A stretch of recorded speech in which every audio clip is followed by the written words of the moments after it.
Zuflowen, bonsoir à tous. J'espère que vous allez bien. On se retrouve pour le débrief, la suite, les huitièmes de finale, pas les quarts de finale, avec comme prévu, aucune autre surprise. On n'a pas vu de surprise depuis le début des huitièmes de finale.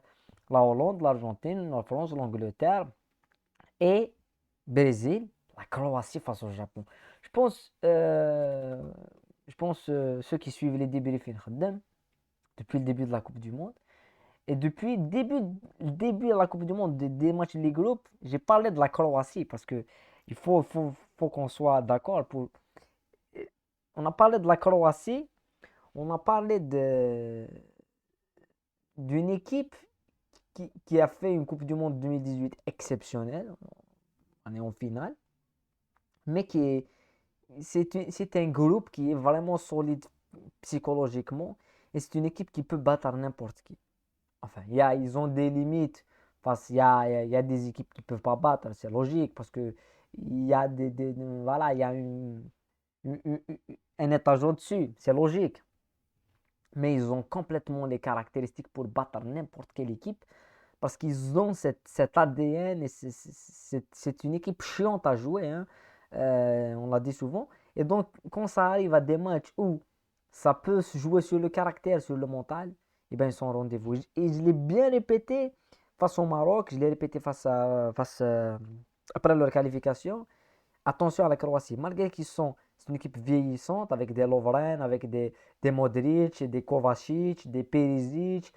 Euh, euh, voilà, c'est une équipe assez vieillissante, mais c'est une équipe qui va pas, quand ça devient compliqué, quand il faut sortir la performance, et ben ils la sortent. Et leur qualification face au Japon pour moi n'a pas été une surprise parce que je l'ai vraiment annoncé, on l'a tous vu. Moi, mon pronostic c'était que cette équipe de la Croatie se qualifie face au Japon. Je ne voyais vraiment pas le Japon prendre le dessus parce que je savais, malgré une première mi-temps où le Japon a réussi quand même à gagner une première mi-temps, à marquer le premier but.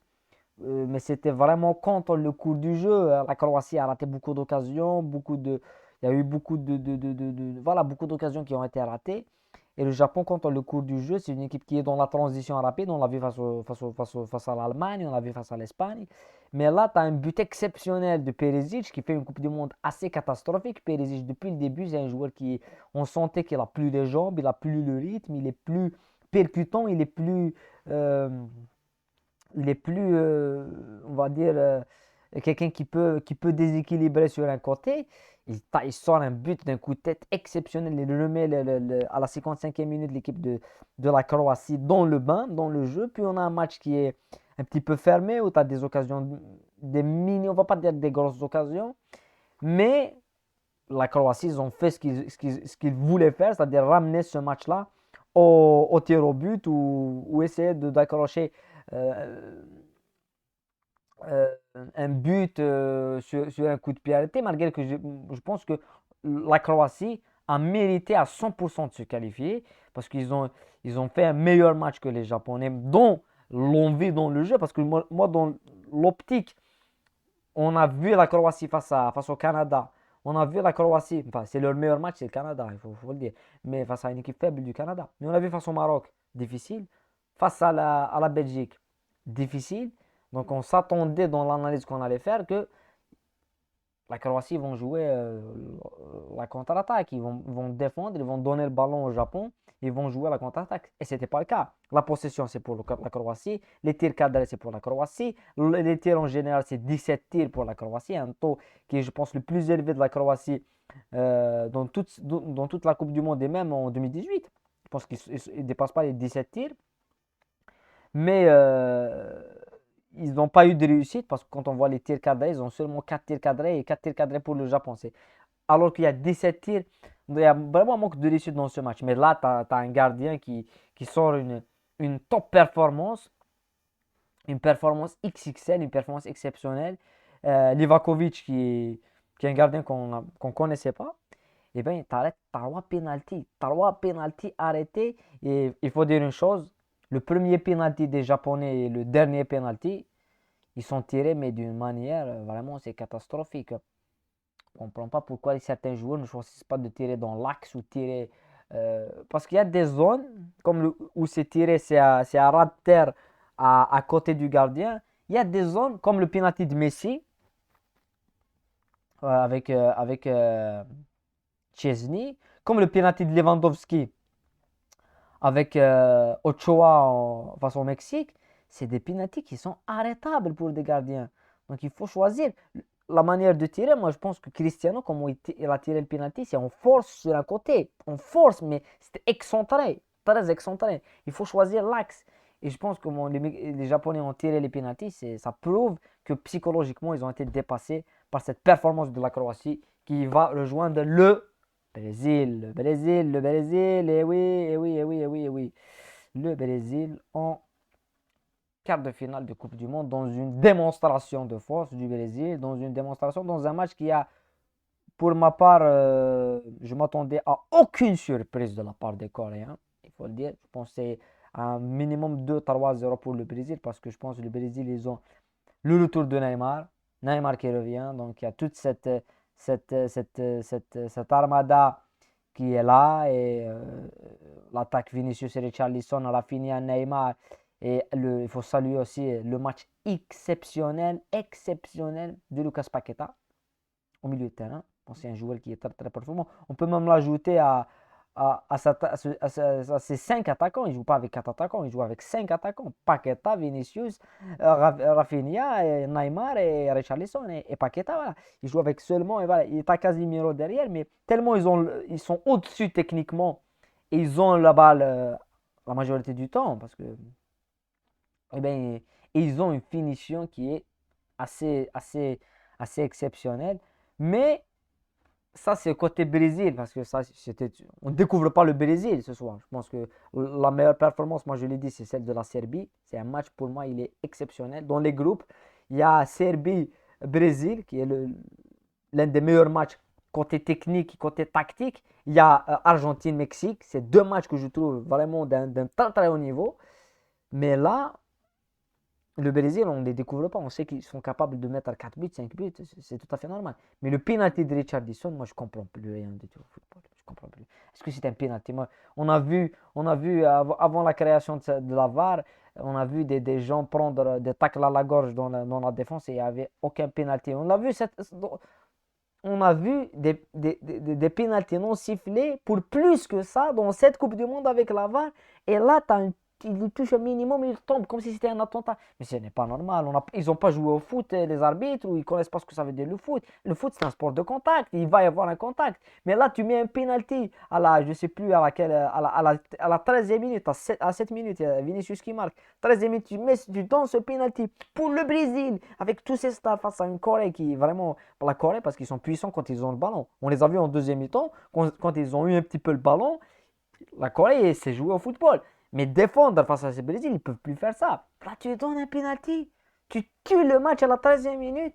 Je pense que l'un des pires arbitres du monde, c'est Clément Turpin, l'arbitre français qu'on a vu ce soir. C'est un des pires arbitres au monde. On le voit en Ligue 1, il est catastrophique. En Champions League, il est catastrophique. Et c'est l'un des arbitres les plus condescendants. Ça veut dire que c'est l'un des arbitres qui ne respecte pas les joueurs. Et la manière comment il parle et la manière comment il a un ego, je pense que Colina, il n'avait pas cet ego-là. Donc, pour moi, c'est la déception que j'ai eue parce que moi, je voulais voir un match. On voulait tous voir un quart de finale, un huitième de finale, comme on a vu France-Pologne, même Sénégal-Angleterre, il y avait quelque chose, il y avait 30 minutes, 40 minutes ou de doute. Il y a Argentine-Australie, Pays-Bas, voilà, il y avait quelque chose même, voilà, on a vu un premier huitième de finale entre la Croatie et le Japon, il est exceptionnel. Là, Brésil, on savait tous que le Brésil allait passer, 2-3-0, c'était clair, mais là, tu donnes un penalty. En plus, il y a pas, c'est pas un penalty, il le touche même pas, il le touche à mini. Ce qui m'énerve, ce n'est pas là, il le touche un millimètre et là on voit là, le truc et c'est pénalité. C'est la manière comment le joueur simule, on dirait qu'il a perdu sa jambe. C'est pas normal. Le football, il perd de plus on avance, plus ça perd du truc. C'est un sport de contact. Je pense que des joueurs comme John Terry, comme Rio Ferdinand, comme Carles Puyol, eh bien, il ne jouerait pas à cette époque. Moi, je pense que chaque match, il prendrait carton rouge. Tellement il y avait des duels, il y avait des contacts, on se rappelle tous de la finale de la Ligue des Champions 2009 entre le Manchester et Barcelone. Dans le match entre Cristiano et Puyol, et les tacles qu'il prenait Cristiano sur Puyol, ça n'existerait plus maintenant. C'est quand même quelque chose d'incroyable. Voilà, c'est la VAR, ça continue, Infantino, ça continue, ça continue. Mais bon, c'est une très très bonne Coupe du Monde, il faut le dire, mais il faut arrêter avec ces genres de penalty qui détruisent les matchs. Là, ça détruit complètement le match. Voilà. Mais je veux dire, puisque c'est à côté, c'est la Corée, il le siffle. Parce que imaginez que c'est Brésil-Argentine. Euh, et il y a ce truc, ce contact. Il ne sifflerait pas penalty. Il ne va pas siffler penalty. Donc ça, c'est malheureux pour les Coréens, mais l'histoire dans le football, ça compte. Ben oui, ça compte. Real Madrid Elche, le penalty va siffler. Real Madrid, bon, Real Madrid c'est un mauvais exemple, mais parce que Real Madrid, c'est des penalties qui sont tout le temps sifflés. Mais voilà, l'histoire ça compte. Pour dire que l'histoire ça compte. Et le Brésil, c'est le Brésil. Voilà. Voilà. On se retrouve fin de cette superbe journée de Coupe du Monde. On se retrouve demain pour la suite avec un grand match. Maroc-Espagne. Très très bon match. On va le débriefer tout seul. Maroc-Espagne et Portugal-Suisse. Voilà. Mes pronostics pour moi, Portugal-Suisse, je vois vraiment le Portugal se qualifier parce que pour moi, le Portugal, c'est un favori. Je l'ai dit depuis le début, même avant le début de la Coupe du Monde. On a fait des prévisions sur le Portugal. C'est une équipe qui vraiment, quand ça monte, quand le niveau monte, il monte dans le niveau. Pepe, t'as Vitinha, t'as Bernardo, t'as Cristiano Ronaldo. Cristiano Ronaldo qui va signer dans un pays saoudien, on va parler de ça après. Mais voilà. Après, Maroc-Espagne, je pense, c'est difficile. C'est un match vraiment difficile à pronostiquer. Mais je vois le Maroc faire le match de leur vie. Faire le match avec d'une intensité, du rythme, mais je ne les vois pas se qualifier. Je ne sais pas. Je vois le Maroc sortir une performance de malade. Et ils peuvent se qualifier, le Maroc. C'est un pronostic, je peux me tromper. Mais je pense que malgré tout, l'Espagne, ils ont un milieu assez compliqué à défendre pour les Marocains. Mais le problème avec l'Espagne, ils n'ont pas de buteur. Voilà. Ah, dans la folie, on va dire le Maroc va se qualifier. Voilà. Même si je pense que l'Espagne, voilà, l'Espagne, c'est pas. Voilà. Ils vont dominer le Maroc. Moi, j'attends une performance énorme du Maroc, mais je ne les vois pas passer. Mais après, peut-être dans la folie, on va dire Maroc, Portugal. Voilà, on se retrouve demain pour les débriefs. Prenez soin de vous et à bientôt.